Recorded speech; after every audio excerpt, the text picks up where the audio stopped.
নমস্কার বন্ধুরা, সবাই কেমন আছো? আশা করি ভালোই আছো। আমিও খুব ভালো আছি। আজকে আবারও একটা রেসিপি নিয়ে চলে এলাম তোমাদের সঙ্গে শেয়ার করবো বলে। আজকে বানাবো নিরামিষ ফুলকপির একটা রেসিপি বানাবো। তো নিরামিষের দিন এই রেসিপিটা যদি থাকে, তাহলে যারা নিরামিষ খেতে পছন্দ করে না, নিরামিষের দিন কান্নাকাটি করে যে ধুর ভালো লাগে না নিরামিষ খেতে, তো আজকে এটা তাদের জন্যই। এটা যদি থাকে তাহলে আর অন্য কোনো আর তরকারির বা কিছু প্রয়োজন হবে না। তো দেখো নিয়ে নিয়েছি রেসিপিটা বানাবার জন্য 4টে আলু, একটা মাঝারি সাইজ ফুলকপি, একটু সয়াবিন নিয়েছি, টমেটো, ছোটো ছোটো টমেটো, তাই আমি 3টে নিয়েছি, তবে 3টে দিইনি, 2টো দিয়েছি। নিয়েছি কাঁচা লঙ্কা, আদা। এদিকে দেখো গরম জল করতে বসিয়ে দিয়েছি, একটু নুন দিয়ে দিয়েছি। জলটা একটু গরম হয়ে গেলে দিয়ে দেবো সয়াবিনটা দিয়ে আর ফোটাবো না, আমি একটু চাপা দিয়ে রেখে দেবো, কারণ এই সয়াবিনটা ঠান্ডা জলে ভেজালেও হয় খুব ভালো সয়াবিন। তো আমি একটু গরম জল করে ভিজিয়ে রাখলাম, যেহেতু তাড়াতাড়ি করব সেই জন্য। তো এদিকে দেখো আমি সবজিগুলো কেটে নিয়েছি,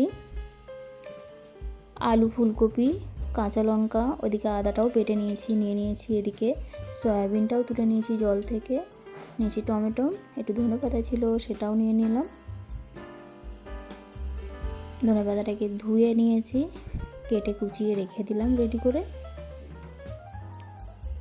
শীতের সময় যে কোনো সবজিতে একটু ধনেপাতা দিলে তার স্বাদটাই যেন একটু অন্যরকম হয়ে যায়। তো দেখো গ্যাসের উপর বসিয়ে দিয়েছি কড়াইটা গরম হতে দিয়ে দিলাম তেলটা একটু বেশি করেই দেবো, কেননা এই তেলের মধ্যেই আমি সব সবজিগুলো ভাজবো, আলাদা করে আর তেল দেবো না, সেই জন্য একবারে আমি বেশি করে তেল দিয়ে দিলাম। দেখো তেলটা গরম হয়ে যেতে আমি আলুটা প্রথমে ভেজে নিচ্ছি। আলুটা আমি খুব বেশি বড়ও কাটিনি বা ছোটও কাটিনি, মাঝারি সাইজ কেটেছি ডুমো ডুমো করে। তো আলুটাকে আমি একটু ভালো করে ভেজে নেবো, লাল লাল করে। দিয়ে দিলাম একটু নুন, আবার দিয়ে দিলাম একটু হলুদ। নুন আর হলুদ দিয়ে আলুটাকে আমি একটু ভালো করে ভেজে নেব।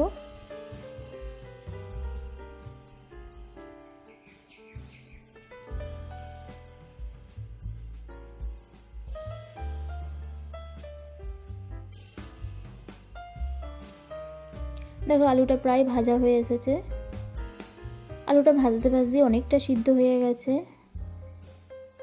প্রায় 80% সিদ্ধ হয়ে গেছে। তো আলুটা আমি একটু তুলে নিলাম একটা জায়গায়।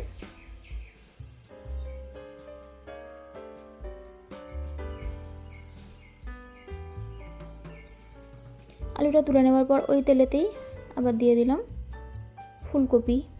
যেহেতু আলুটা ভাজার সময় আমি নুন আর হলুদ দিয়েছিলাম, তো এখন আর দেবো না, কারণ তেলের মধ্যে নুন আর হলুদটা একটু আছে, এখন যদি দিই একটু বেশি হয়ে যেতে পারে। তো আর দিইনি, ওই তেলেতে আমি ফুলকপিটাকে একটু ভালো করে ভেজে নেবো, লাল লাল করে। ফুলকপি যত ভাজা হয়ে আসে তার সেন্টটা যেন একটু অন্যরকম হয়, খুব সুন্দর। দেখো লাল লাল করে ভাজা হয়ে গেছে, এবার আমি আরেকটা জায়গায় তুলে নেব।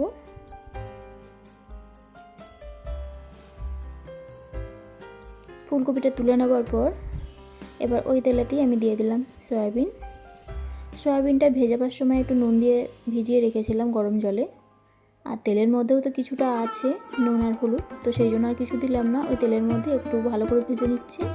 এদিকে দেখো কিছু মশলা আমি রেডি করে নিচ্ছি, গুঁড়ো মশলা একটা বাটিতে নিয়ে নিয়েছি, হলুদ গুঁড়ো, ধনে গুঁড়ো, লঙ্কা গুঁড়ো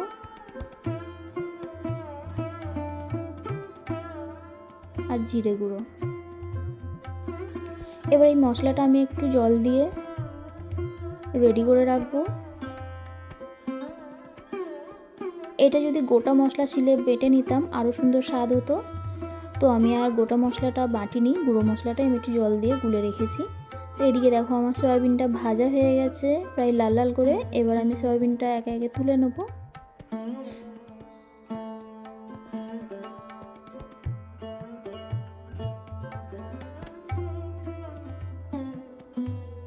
কত সুন্দর ভাজা হয়েছে। তো সয়াবিনটা তুলে নেবার পর কড়াইটা একটু পরিষ্কার করে ওই কড়াইয়ে আমি আবার একটু তেল দিয়ে দিলাম। তেলটা গরম হতে দিয়েছি, গরম হয়ে যেতে এবারে একটু ফোড়ন দিয়ে দেবো। দিয়ে দিলাম 5 ফোড়ন, শুকনো লঙ্কা আর তেজপাতা। ফোড়নটাকে একটু হালকা করে ভাজবো, খুব বেশি ভাজবো না, যাতে একটা মিষ্টি গন্ধ বের হয় ফোড়ন থেকে।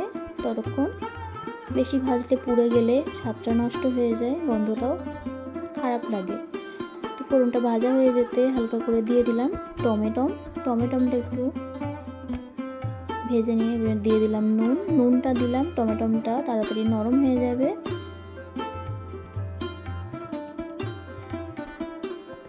এই রান্নাটা বেশ একটু টকটক ভালো লাগে, তো ওই জন্য আমি একটু বেশি করে টমেটোম দিয়েছি। নুন দিয়ে নেড়ে চেড়ে একটু চাপা দিয়ে রেখে দিলাম, যাতে টমেটোমটা তাড়াতাড়ি সিদ্ধ হয়ে যায়। তো দেখো ঢাকনা খুলে নিয়েছি, টমেটোমটা কত সুন্দর গলে গেছে। খুন্তির সাহায্যে একটু ঘেটে ঘেটে দিচ্ছি। এবার আমি দিয়ে দেবো বেটে রাখা আদাটা। আদা দিয়ে মশলাটা একটু কষিয়ে নেব।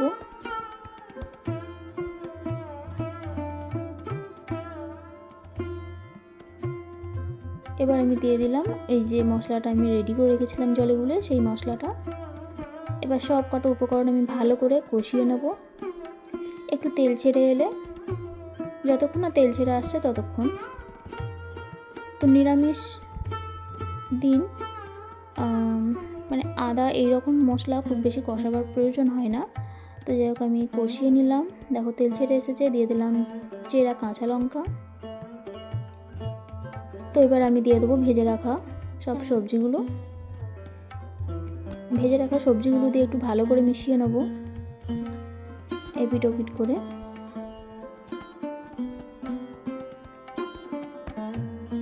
দেখো আমার মেশানো হয়ে গেছে, কষানো হয়ে গেছে। এবার আমি দিয়ে দিলাম জল। এই রান্নাটা একদম শুকনো হবে না আর বেশি ঝোলও হবে না। এটা ভাত, রুটি, পরোটা, লুচি সবার সঙ্গে খাওয়া যায়। খুব সুন্দর একটা রেসিপি, দারুণ। তো যারা আমার চ্যানেলে নতুন আছো, এই রেসিপিটা যদি ভালো লেগে থাকে অবশ্যই চ্যানেলটাকে সাবস্ক্রাইব করে পাশে থাকা বেল আইকনটা প্রেস করে অল নোটিফিকেশনটা অন করে দিও, তাহলে নতুন নতুন ভিডিও তোমাদের কাছে সবার আগে পৌঁছাবে। এদিকে দেখো দিয়ে দিলাম ধনেপাতা কুচি অল্প করে। অনেকটাই ঝোল আছে, তো আমি এতটা ঝোল রাখবো না। তো ধনেপাতা কুচি দিয়েছি আর দিয়ে দিলাম একটু গুঁড়ো মশলা, মানে সানরাইসের শাহি গরম মশলা দিয়ে দিলাম। তোমাদের কাছে যেটা থাকবে সেটা দিও। যদি এলাচ দেওয়া হয় সেটাও ভালো লাগে। তবে একটু ঢাকা চাপা দিয়ে রাখবো। আজকের এই রেসিপিটা সবার কেমন লাগলো অবশ্যই একটা কমেন্টের মাধ্যমে জানাতে ভুলো না। তোমাদের একটা কমেন্ট, লাইক অনেকটাই গুরুত্বপূর্ণ, তাই ভিডিওটা দেখার শুরুতে অবশ্যই একটা লাইক দিয়ে দেখা শুরু করো। দেখো রেসিপিটা রেডি হয়ে গেছে, তুলে নিচ্ছি, কত সুন্দর হয়েছে। তো আজকের এই ভিডিওটা এতটুকুই, দেখা হচ্ছে পরের একটা ভিডিওয়। ততক্ষণ তোমরা সবাই খুব খুব ভালো থেকো, সুস্থ থেকো। অসংখ্য ধন্যবাদ, অনেক অনেক ভালোবাসা।